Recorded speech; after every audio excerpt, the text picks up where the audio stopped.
we can all agree being a teenager is tough. Now, just imagine being a teen with a parent who's a preacher.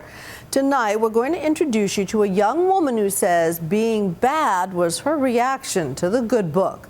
She's just one of the stars of Lifetime's new reality show, Preacher's Daughters, poised to take the airwaves by storm, as ABC's Neil Karlinski reports.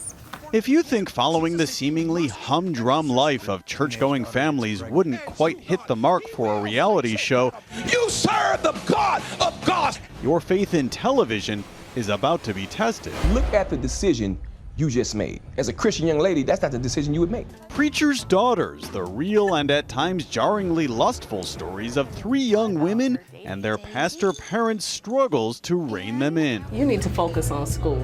That's what you need to do. I've been focusing on school and liking boys at the same time. There's no big difference. We spent a day in Central California with one of them, seemingly typical teenager Olivia Perry. When I say, oh, yeah, my dad's a pastor, they're like, oh, okay. Like, you must be, the good girl, or you don't do anything wrong.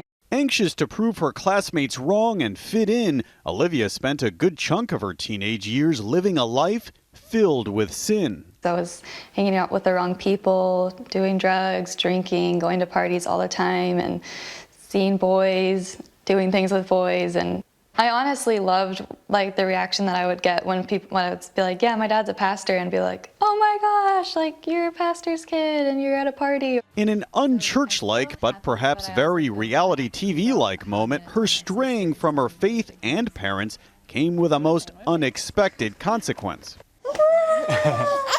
18-year-old Olivia is now a single mother. Here, hold this.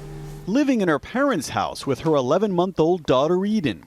She says her life is finally back on track, thanks to one unforgettable weekend fueled by drugs and alcohol. What changed then? What was the moment? I got my license suspended after I got in the car accident, and then the next day I found out that I was pregnant. And the next day? Mm-hmm. So it was just a weekend of, whoa. Today, her parents see baby Eden only as a blessing, but getting here wasn't easy. I felt sad and, like I said, disappointed with Olivia's choices. But I would say my faith really helped me get through that. Did you question yourselves and your roles as parents? Did you feel at all like you failed? Yeah, I don't think any parent could watch their kids go through difficulty and not go, what did I contribute to this? So definitely. The show is filled with this sort of thing, including one preacher father's worry that his daughter will turn to porn. What's this about some porno? God, please don't ever let my daughter become a porn star. And there was the preacher mom embarrassing her daughter with a sex sermon. I am not just talking about penetration sex, okay? I'm not just talking about that. I'm talking about everything. Later, the same mom grills a prospective boyfriend with a cringeworthy interview and written contract. Have you kissed her yet? I have kissed her. You kissed? Olivia and her family face the uncomfortable moment she has to tell her parents she isn't sure who the baby's father is. So, how Eden is Sean's. There's also a possibility that she could be this guy named Chase. The critics are pouncing already.